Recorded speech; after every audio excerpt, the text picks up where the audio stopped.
Fox10TV.com.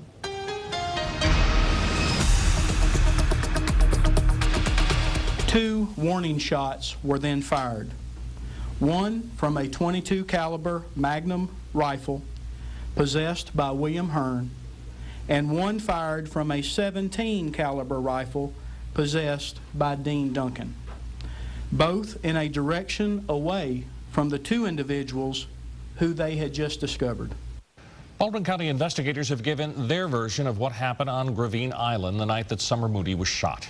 That was yesterday, and today the attorney representing one of the teens with Moody told Fox 10 News his client has a different version of what happened. Fox 10 News reporter Paige Malone has more on the other side of the story now. Paige?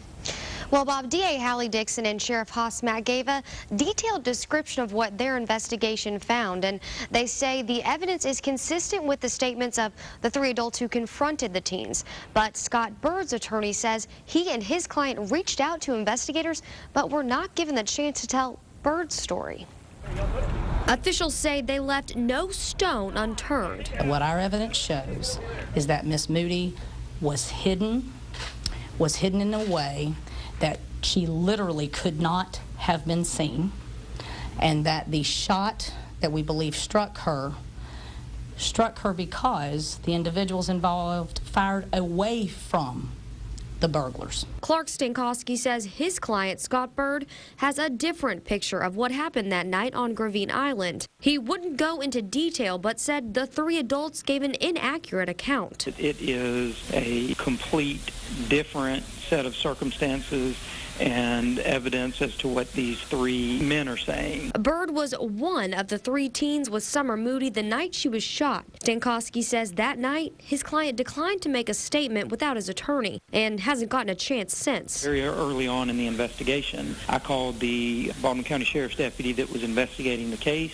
and told him that we were willing to talk with him about the shooting, but not about the burglary. He told me he would get back with me, and then I never heard from him. District Attorney Hallie Dixon says they welcomed the statements. She said, "We have conveyed to attorneys that their clients are welcome to make statements, and such statements would be considered. They were told that the first time they indicated their clients wanted to make statements, which was just the day before yesterday." The three adults involved spoke to investigators on the scene. They have immediately chosen to take the side of these convicted felons, and they have chosen to not give the opportunity to the juveniles to tell their side of the story. Tom Dassinger represents William Hearn, one of the adults investigators say fired a shot that night. After the fact, the kids want to come back and tell their version now, but that just wasn't the case. They were there for illegitimate purposes. They were there vandalizing, burglarizing, things like that.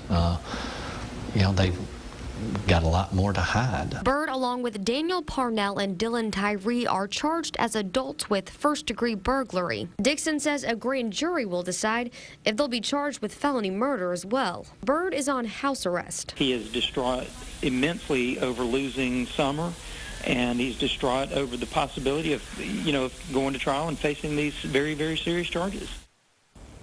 Now, there will be a preliminary hearing on the burglary charges Thursday, and we're also expecting the grand jury to meet next week.